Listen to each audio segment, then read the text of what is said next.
meus alunos do nono ano. Hoje nós vamos começar o nosso segundo bimestre, né? E dentro desse segundo módulo, eu quero falar para vocês hoje sobre o dadaísmo, tá? Nós vamos ver o que foi o dadaísmo, tá? Como que se explica o dadaísmo como arte contra a própria arte. Vamos ver os ideais dadaísta e o manifesto Dada. Vamos ver também o que foi o niilismo e o ready-made, né? E vamos ver também, né, a forma, tá, de redação desse manifesto também. Tá joia? Bem, a primeira coisa que eu tenho que falar para vocês é o panorama, tá, de como que foi o panorama e o surgimento do dadaísmo, tá? Bem, a primeira coisa que eu tenho que falar para vocês é que o dadaísmo ele surgiu numa época de grande tensão, porque ele surgiu dentro da Primeira Guerra Mundial, 1914, tá? E com todo aquele horror que tinha acontecido estava acontecendo na guerra, o dadaísmo ele surgiu como um movimento de reação e protesto, tá? Foi o único protesto surgido durante a guerra. E ele surgiu da ideia de alguns artistas, né? O Tristan Tzara, né? Marcel Duchamp, Francis Picabia, né? E Georges Gros, né? Foi um movimento, na verdade, foi um movimento de uma rebelião, tá? Contra as consequências do conflito, o progresso, o sistema capitalista, mas também contra a própria arte, tá? E dessa forma eles usaram a arte para contestar, tá? Inclusive, tá, questionando o papel de cada setor do mercado da arte, questionando galerias, artistas, curadores, críticos de arte, tá? Os consumidores e colecionadores. Tá? Na verdade, o que a gente pode acrescentar é que o dadaísmo, também chamado de movimento Dada, ele não é um estilo de produção de arte, mas ele é uma atitude, tá? É uma maneira de se relacionar, uma forma de anti-arte que nega a si mesmo, ela nega a própria arte. Tá? Eu coloquei para vocês verem aí uma obra que inclusive faz parte do nosso livro, que é o Olho Cacodílico, tá? É do Francis Picabia, tá? Ele é uma combinação, tá, de técnica, chama isso de técnica mista, né? Usa palavras, usa desenho, usa escrever em cima da tela, e era o que se chamava na época, né, de técnica mista. Olha só, o dadaísmo, na verdade, ele como movimento, como reunião, como o movimento em si, né, ele surgiu num espaço, tá, que foi o Cabaré Voltaire, tá? É um espaço cultural, né, em Zurique, na Suíça, e nesse lugar era composto de uma sala de exposições, um teatro, e nela alguns pintores e poetas essas pessoas se reuniam e eles se auto-intitulavam o neo-dadaísta, tá? E esse lugar continua sendo um espaço cultural até hoje, tá? Bem, quais são os ideais dadaístas, né? Olha só, as ideias do dadaísmo, elas foram compartilhadas por artistas de outras cidades europeias, né? E anos depois, tá, vários manifestos dadaístas foram escritos. Gente, o que é manifesto? Manifesto é um documento, tá? Digamos assim, é uma fórmula, é um documento que estabelece como que você vai produzir arte dentro daquela escola, tá? Então, por exemplo, vamos supor que você decida ser um pintor dadaísta.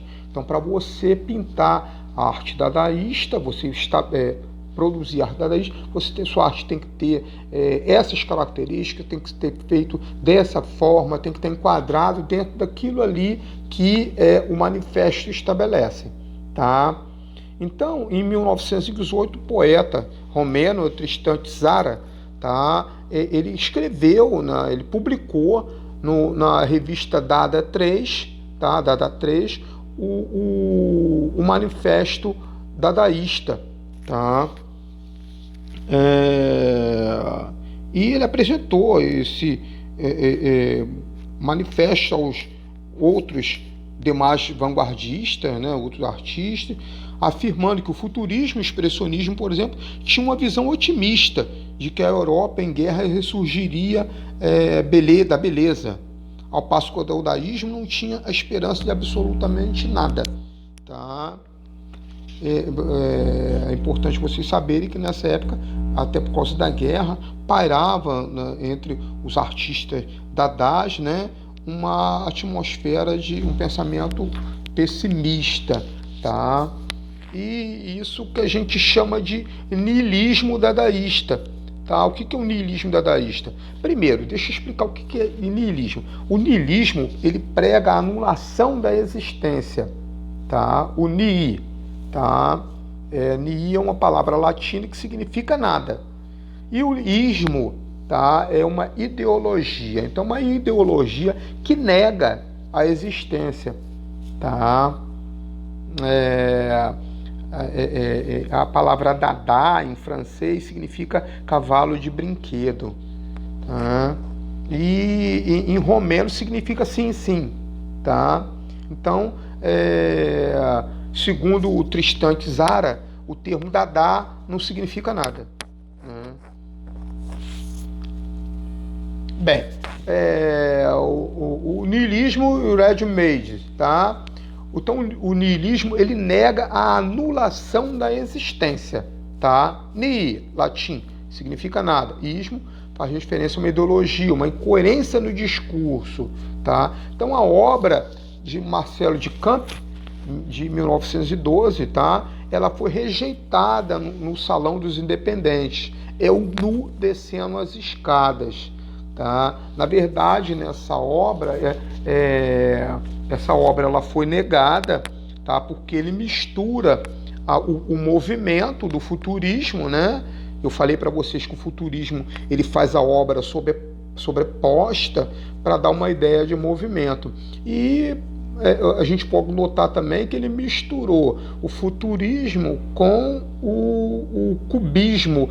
Olhem que as figuras que ele colocou sobrepostas, ela tem formas de figuras geométricas, né? Essa figura está no Museu de Arte da Filadélfia, na Pensilvânia, nos Estados Unidos. E essa obra foi uma obra rejeitada no salão, tá? Uma outra obra também de Duchamp, tá? É a roda de bicicleta, tá? Gente, o ready-made, ele é justamente isso daí, tá? Ela é uma obra que ela causa uma provocação, tá? Por quê? Porque ela foge aos padrões do que a gente consideraria como um objeto de arte. Uma roda tinha que estar onde? Numa bicicleta. Ele fez um banquinho, colocou uma roda e falou assim, roda de bicicleta. Ele pegou um mictório, tá? Botou numa posição que não é a usual de um mictório, fez uma intervenção na peça, escrevendo o pseudônimo dele e escreveu fonte. E para ele é um objeto artístico. É importante vocês saberem que o Duchamp foi uma pessoa muito respeitada, até pela forma, pela irreverência e pela forma dele de visualizar, de pensar a arte, tá? A obra, tá? Do Duchamp, a fonte, o que ele fez? Ele tirou um objeto do seu lugar comum, tá? Ele atribuiu um título àquela peça, um mictório, ele atribuiu o título de A Fonte, tá? Mas o que acontece? A diferença entre esse urinol, né, um urinol e o urinol de um banheiro público, qual a diferença que tem? Até mesmo se ele estivesse numa residência. Porque esse objeto ele não pode ser considerado arte.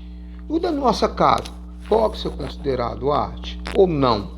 Tá? Então eram questionamentos que o de Camp fazia. E o nosso texto ele fornece uma resposta para isso. A diferença, sabe qual que é? É que o artista ele propôs que aquele objeto fosse visto como um objeto de arte. E nada mais apropriado do que colocar um objeto de arte aonde? Numa exposição de arte, para que ele fosse visto dessa maneira. Então tudo vai depender da sua intervenção no objeto e qual o espaço que você atribui àquele objeto. Tá? Então, além de inserir esse objeto na exposição, o artista também fez a intervenção quando ele colocou o nome dele. Tá? Então, o urinol foi posicionado deitado e foi assinado pelo artista com pseudônimo. Tá? Bem, o pessoal que prestigiou a exposição estranhou tal, mas aí é que está a importância da intervenção de Camp, tá? Por quê? Porque o conceito de objeto único, insubstituído, começou a ser questionado, tá? E ele perdeu essa força, porque a ideia do artista, tá, é que passou a ser o elemento mais importante. Se a ideia dele é que o urinol virou um objeto de arte, acabou, virou um objeto de arte, tá? Por esse motivo, a obra de Marcel de Camp foi considerada como um marco da história da arte. Por quê? Porque ele trouxe uma concepção, uma ideia de que a arte é movida pelas ideias do artista. Tá? E eu coloquei para vocês verem aqui uma foto do Marcel de Camp, tá? Esse senhor que está aqui, né? Para vocês tomarem conhecimento. Bem, por hoje é só, a nossa aula fica por aqui e na aula que vem nós vamos retornar falando sobre a anti-arte Dada. Um abraço para vocês, por hoje é só.